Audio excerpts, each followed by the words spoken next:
Alright guys, I really don't know what to expect from this video, but I figured I needed to tell my story, and Von Chan needed some content and a video, so why not kill two birds with one stone.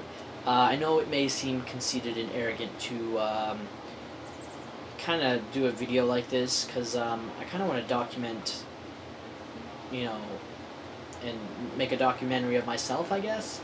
And if that comes off as conceited, so tough, turn the video off. But I think the majority of the people will be interested to hear what I have to say and see what I've been up to. Let's just call this the return of Vicboss.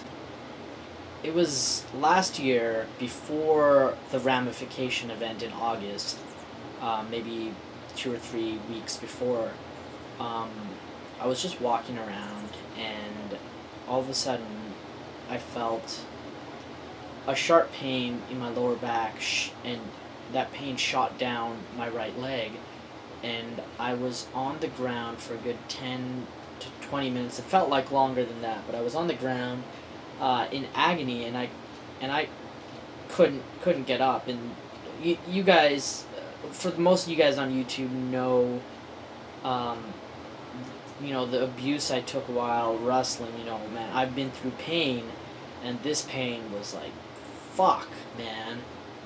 What the hell just happened to me? And I've kind of just, you know, said that it's due to the wrestling over the last 10 years. I mean, I knew something was going on throughout the whole year. I worked at Target Canada for almost 2 years, and even on some of those days, I you know, lifting something, or I felt like my back was kind of something wasn't right, but at the same time the pain would go away in a couple days, so I never really thought anything of it. This time around, before ramification,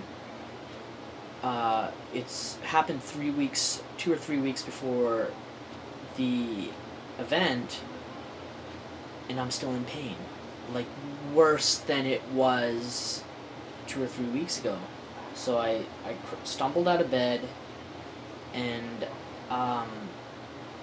you know, I went to the event, and the first thing Thriller sees when he saw me was, or said when he saw me was, "Oh, Vicboss is here limping."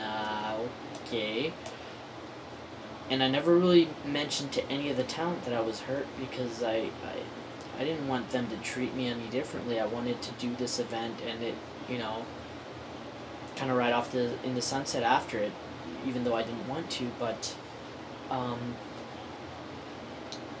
that's what happened there, and eventually later I found out it was a herniated disc, and it sucked, man. Like, at the time, like, I was 27 years old, you know, that's, like, what?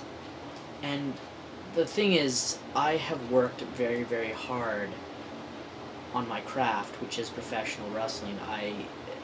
There is no bump I wouldn't take, there is no risk I wouldn't take. I would make sure the risk is small, not large enough that it would end my life. You know, I tried my best to keep it together in that aspect. I wouldn't do anything stupid. But it takes its toll on you, and eventually I think that's what happened.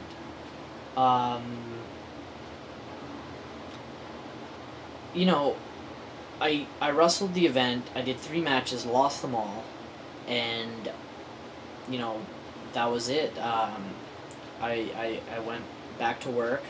I was in a lot of pain. I was in a lot of pain for the first few weeks of that, but, you know, with yoga and doing proper rehab, you know, just kind of seeing what worked for other athletes that have gone through this, I kind of, you know, listened to them and, you know, healed. I began my healing process almost immediately after the injury, and it helped. Within 3 months, you know, the pain had gone down quite a bit. It wasn't to the point where it's like I could run around like crazy, but I could at least walk without any pain now. And, you know, I have a lot of people from my target family to thank for that, because after the match, everybody knew what was going on with my back, and I told them all that I was done wrestling for the time being, and they all supported that. They all supported me wrestling anyway, which is weird because nobody ever supports the wrestling. Everybody thinks it's like barbaric or stupid, which is weird because the rest of the world thinks professional wrestling's fixed, but I never knew it was broken. Anyway, so after that, I stopped training. I still was stretching, but all I did was work, and I began to develop this bond with a lot of the people from Target, and we just, you know, started living it up. It was so much fun. You know, it's funny because I left YouTube, I left wrestling, but to fill the void was this family I got. Then we found out that it was closing down, Target was, and that was a heavy hit because, you know, I don't want to make it about me in terms of the Target stuff, but here I was away from YouTube. I lost wrestling. I had to walk away from it against my own will, and now I have to leave my job against my own will, and you know, it sucked. But with that, we all became so close, and to the point where a buddy of mine, Jazz, and Stu, we started going to the gym together, and that was a huge confidence boost for me, working with those two guys at the gym. That is where I was like, okay, I'm lifting some weights again, and you know, I'm strong enough to do workouts, even though my back was, you know, bad, but now my back's getting better. And, you know, I knew stuff, I was getting better before that. My friend, let's just call her Vanellope for the sake of this video. Vanellope was, you know, doing some gymnast stuff in the back room, and I decided to do a kick up, you know, just because we were goofing around, and I was just like, damn it, I wanna, you know, be in on the fun. So I got on the floor and I straight up did a kick up, and man, I was like, fuck yes, I can still do some of this, you know. And that was the, you know, I have a lot to thank for her, because that was it. That was the moment where I was like, okay, I'm coming back to wrestle. If I can do that, and, you know, my back is good after it, I'm good. Golden. Let's get the recovery started. So I started training. I started, you know, working out again. I started lifting weights again.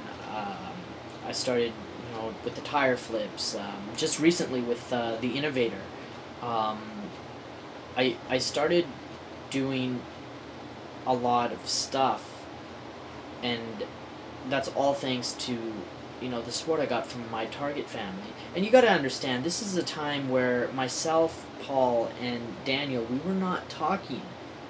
And it's nothing that, you know, there's no story there where, oh, these guys have so much animosity against each other, they hate each other. It was nothing like that. We had our own shit going on. Paul had his surgery. I, you know, had my back. Daniel had his own demons that he was, you know, battling with.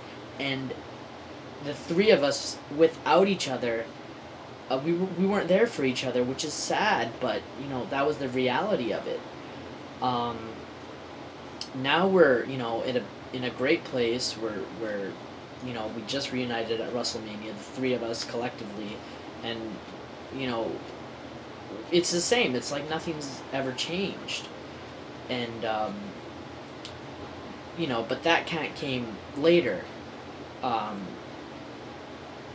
The Target stuff was really what, you know, motivated me to come back and wrestle, and then all of a sudden April rolls around and, you know, it's all over. on. I feel almost 100%. I'm not as good a shape as I was in 2013. I find it's harder to kind of get back into that shape where I did the whole 4 matches thing. I could still probably do it, but it's not going to be at that elite level, I don't think. But there's still time before the Battle Royal, and you know what? I'm looking forward to trying to get back into it. You know, like, just recently, after the whole me kind of riding off into the sunset from Target, I decided to sign back on YT Talk as well. YT Talk is a YouTube forum, and I was welcomed back with open arms. I was away for over 6 months or something like that, and all of a sudden my YouTube brain started going again. In that aspect, I'm motivated to do that, and everything's starting to come back, in a positive way, and life is good right now, and all that needs to happen is for me to go back to the Battle Royal and do my stuff, do what I love to do. And to me, it doesn't matter if I win or lose.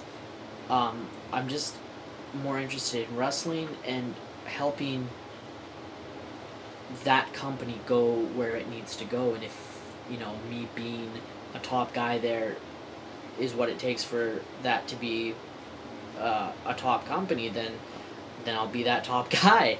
And right now, that's where my focus is. I'm training. I'm working hard. That's all I have to say, is I'm working hard, and I look forward to the Battle Royal. Now, where you guys can catch the Battle Royal is the DC Thriller Bombs for Breakfast channel. I will leave the link in the description box of this video so you all can go over there, because July 18th is when this is going down. Usually the videos come up 2 to 3 weeks after the event. Sometimes it's like the day of. But the place to be to watch that event is the DC Thriller channel. Now, if you guys are in the BC area, or more importantly, the Vancouver area, if you guys want to watch it, come on by. I'll leave the address and everything in the description box as well. So that's all I have to say, and I want to thank everybody for supporting me, believing in me, and understanding why I do what I do. So thank you very much, guys, and I hope you enjoyed this video.